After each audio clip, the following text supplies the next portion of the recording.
I think there's a really high chance that Luffy's gonna leave Elbaf sailing the seas on the mighty warship Pluton. You know, one of the 3 ancient weapons capable of destroying islands in a single blast. Oda's been teasing it, all the pieces are in place, and Loki's arrival in the story may show us that the Ragnarok is finally coming, and so is the mighty warship too. And I actually think that this specific thing has been foreshadowed for years now. You probably know that I've talked about Pluton a few different times before on the channel, but this time it's not what Pluton is, a whale, a boat, a warship, blah blah blah. That part doesn't really matter at this point. What does matter more is that everything Pluton related has now culminated in this one arc, and Elbaf's been making so many hints about it, it's not even funny anymore. Also, let's face it, odds are still that Pluton is just straight up a massive warship, not something completely wild or exotic. And since it's supposed to be a boat, I think it's worth discussing how it could be used, who's been trying to use it so far, and what factions and such are tied to it, because I think that everything's pointing to Luffy leaving Elbaf with his very own ancient weapon, even if it's currently, yes, still under Wano. Because bro, this boat has been intertwined in Luffy's journey to an insane degree, seeing as like half of his conflicts in the series somehow tie back or into this ancient weapon, you know? Like, we know that Crocodile wanted Pluton way back during Alabasta, and he was kind of under the impression that Pluton was actually sealed away in Alabasta, but Robin eventually revealed that Pluton's actual location was hinted at in Alabasta, but it was Wano Kuni. Then in Water 7, the entire arc basically hinged on Spandam's goal to build his own Pluton, and that's why he gets Tom killed, pursues Iceberg and the Galela, and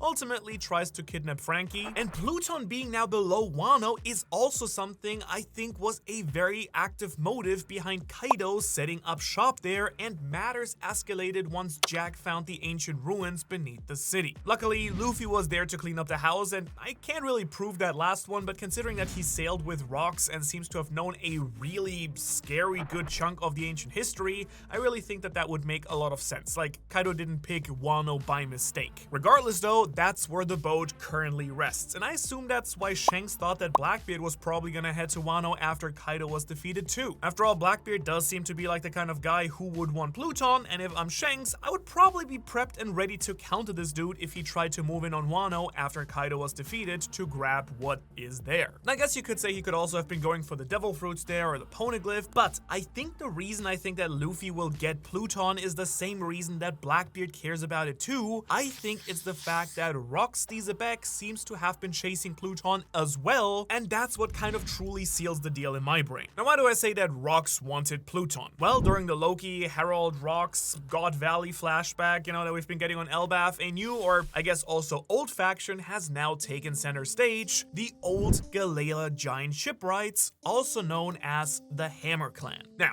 I'm like 99% certain we already saw them on Punk Hazard, right? Since the silhouettes from chapter 1154 line up perfectly with the frozen giants on Punk Hazard. They seem to have the same Viking ship tattoos on the modern Galela, and Herald even alludes to them being the frozen giants on the following page. And I'm also like pretty much all but certain at this point that the Galela giants were the ones who actually built the original Pluton. You know, an ancient giant shipwright clan, timing-wise that would have been around during the Void Century based on how Jarul and Herald talked about them. Yeah, that makes kind of sense. Not to mention that the giants and ancient giants worshipped the sun god Nika.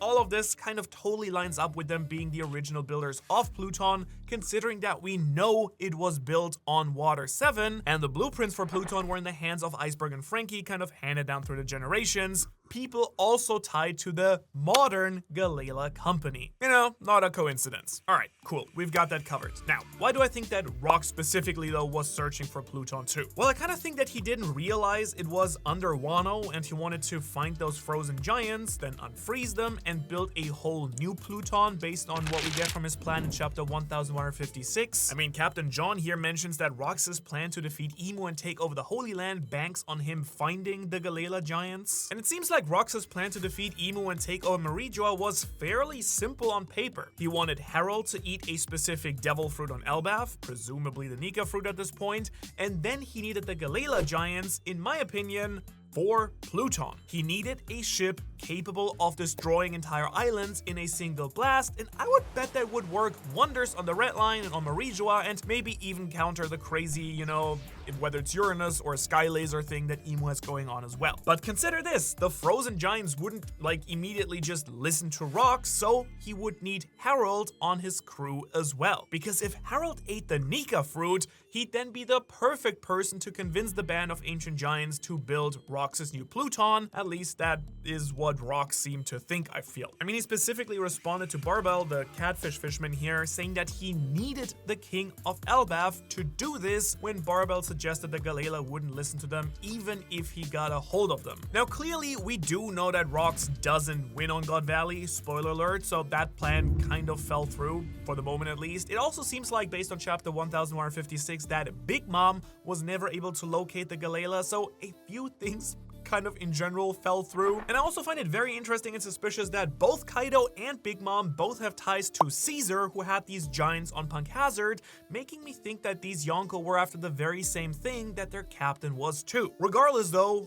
Rox couldn't pull off this great anti-emu mission of his, but Luffy, I think now very much can. He has found the Galela giants, they are on Punk Hazard, we've seen them. He's also awakened the Nika fruit, becoming the sun god in the eyes of the giants and everyone who worships Nika, so if Luffy is to defeat Emu and take down Marijua, I bet you that he'll need Pluton as well. I would even go so far as believe that each of the three ancient weapons might be in the hands of someone else, maybe one in Luffy's, one in Emu's, and one in Blackbeard's. And bringing this back to Pluton, I'm not entirely certain though that Luffy's gonna gain direct access to it, at least not the one that's under Wano. Now technically he could probably get it if nothing's gone wrong ever. I mean, heck, Yamato could literally sail with it to chase after Luffy once she's wrapped up her little cover story quest around Wano, which has been getting very interesting too. In fact, I've straight up been starting to think that this might be the point of the entire Yamato cover story. But I don't know, I doubt that she would or want Momo to drop the walls right now, considering, you know, that if she's gone, they'll need all the defense that they can get. Plus, Momo, for some weird reason,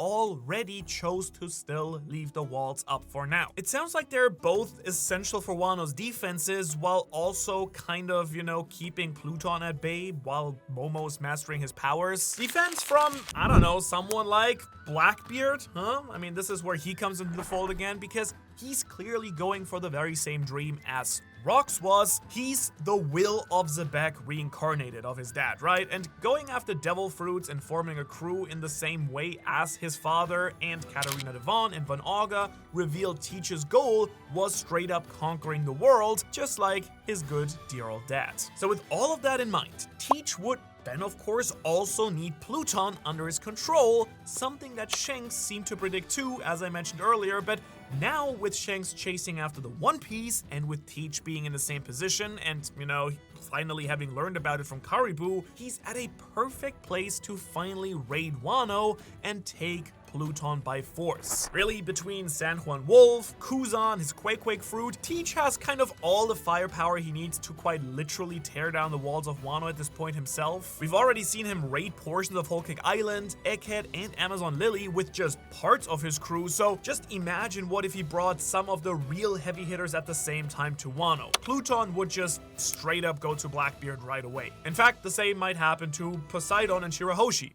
But there's also something that Oda very specifically included in the manga that makes me think that Blackbeard is definitely gonna come take it now, because I think that Shanks overestimated Blackbeard and didn't realize yet that Teach did not know where Pluton was once Wano ended. But don't forget, now he does. In chapter 1056, Caribou loses his mind when he overhears the locations of Pluton and says, I've gotta tell a certain someone about that. And later on in chapter 1108, we found out that, you know, that someone is none other than the big boy Blackbeard, Caribou's idol, I guess. He's kind of like the Bartolomeo, but, you know, instead of Luffy, Blackbeard. So he needs to tell Teach the location of Pluton, and then again, we see this interaction continue in chapter 1122, when Teach tells Devon and Van Auger to bring Caribou to him so that he can hear the information about Pluton's location. So if you've kept count, that means that 3 different times Oda has chosen to take a break from key interactions to show us this interaction and storyline unfolding, Blackbeard learning about the location of Pluton. And I think it doesn't get even more obvious than that, you know, that this is just straight up what Oda is planning. He's gonna give that damn boat to Teach. You know, Luffy's not gonna get it. At least I would argue this is probably the direction that Oda is taking things in. And so I'll operate for the rest of this video with that thought in mind. Technically, yes, Pluton is still safe as far as I know, and you know, someone could go and protect it, or someone else could take it for Luffy, but it kind of feels right that Teach is gonna get it, right? You know? And so if that were to actually take place, Luffy's gonna need his own new Pluton. Exactly. And well, I think the entire Elbaf arc seems to be hinting that he will get it once this arc is over, and arguably the biggest reason is this guy. Because my man Loki seems like the ultimate piece of foreshadowing for Luffy's inevitable giant warship. But why Manu? Let me tell you. There are a few points to talk about, but the first thing I wanted to start with was that Loki is the only person in a position to get Luffy just the raw materials that he would need to build his own Pluton. And those materials, you will never guess, are very abundant on Elbaf since it is the Atom Tree itself. Yeah, in case you forgot, since it's been a while since Oda has talked about it explicitly, the Atom Tree is the source of the single finest wood in the existence of One Piece. It's been used in all the best ships around, like the Thousand Sunny, and arguably even more importantly, the Oro Jackson Roger ship. The same ship, by the way, that almost got Tom, the famous Water 7 shipwright, executed straight away. The same man who, oops, had the original Pluton blueprints as well. And seeing as Franky, the man who knows how to build Pluton, has dedicated himself to building Luffy the finest ship around, there's simply no way that Franky would build a new Pluton out of anything other than the Atom Tree's wood. Now, that's a pretty big tree, you might say, but have you noticed that the Atom Tree is not looking great right now? In fact, it looks like it's straight up gonna fall. Loki has already said that he can and will bring it down, and it being on fire is a massive problem at the moment since branches are on the verge of already dropping down. And Oda kind of wants us to think that this is a problem, but what if it's actually just okay? What if the tree falling is what actually enables Luffy to get a massive warship built out of its husk, eventually thus bringing the new dawn, huh? Something that I've talked about on the channel, and what seems to be like the whole point of Elbaf with the murals, the Harley and Loki, is of course the concept of Ragnarok, the cataclysmic and cyclical end of the world. Loki seems hell-bent on bringing it now. He seems to think that it's very important, and he's being framed as a pretty good dude, I would say. So what if he wants to tear down the Atom Tree for a good reason, so that Pluton can get rebuilt and the beginning of Ragnarok, the end of the third world of One Piece, can finally happen? I would argue that it lines up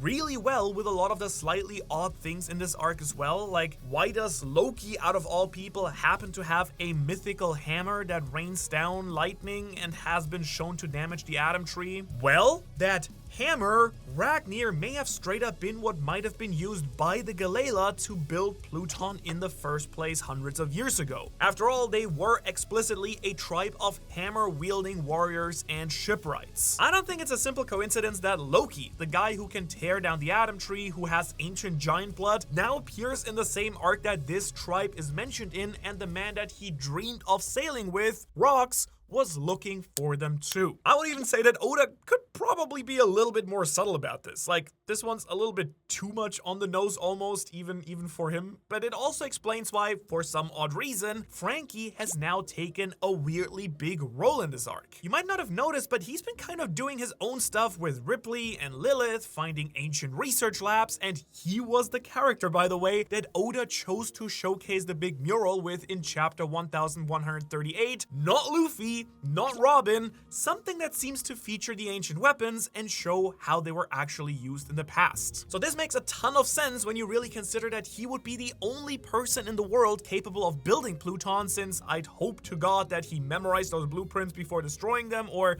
made a copy or something. He was the holder and inheritor of Pluton's blueprints for years. And Franky also would have everything that he needs to build that damn boat right now. He's got a massive giant-sized robot, both Lilith and Vegapunk's clone body are with him, and assuming that Loki's locked in on Team Luffy after this arc, he's got the help of the dude with a big hammer. At this point, really, all he would need are the supplies to do it, and he's got Loki, who could harvest it, but also the tree's straight up already in the process of being destroyed anyway by Emu and the Holy Knight, so they might not even need to do anything. Speaking of building ships though, why don't you and I build a better relationship?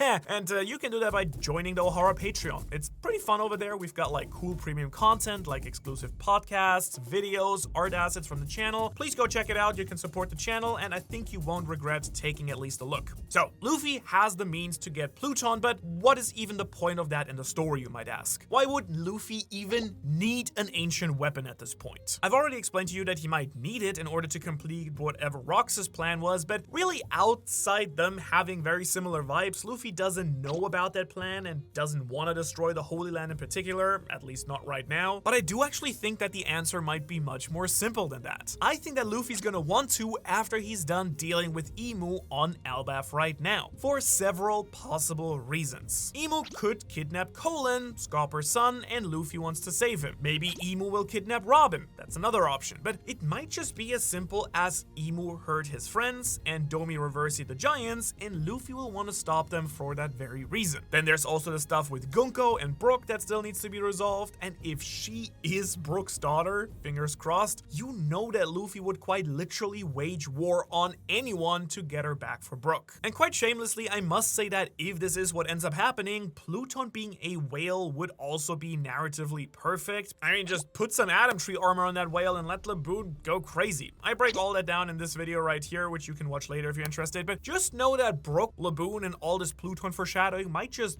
work out really well, honestly. But back to my main point here. I think that there's another reason, and it's something that Oda set up like all the way back during Water 7. Because remember that those blueprints for Pluton, there was a given reason for why they were actually kept around. All the way back in chapter 399, Franky explains to us that Tom ensured the blueprints had been preserved as a countermeasure to the other ancient weapons. Franky kept them around in case Robin was trying to destroy the world with the ancient weapons, but she wasn't. However, the other two people could very much do that. Emu and Blackbeard. Emu seems to have possession of Uranus right now, assuming that was the giant crazy weapon that used the Mother Flame to destroy Lulusia Kingdom from the sky, like Vegapunk theorized. Plus, they're quite literally flooding the world, so sounds like a good time to have a big new powerful boat to me. Then there's Blackbeard, who, as I brought up earlier, seems to be foreshadowed to take the original Pluton for his own, and if he does do that, Luffy will need Franky to build a counter Pluton so that, you know, he can work against the other ancient weapons. Since, well,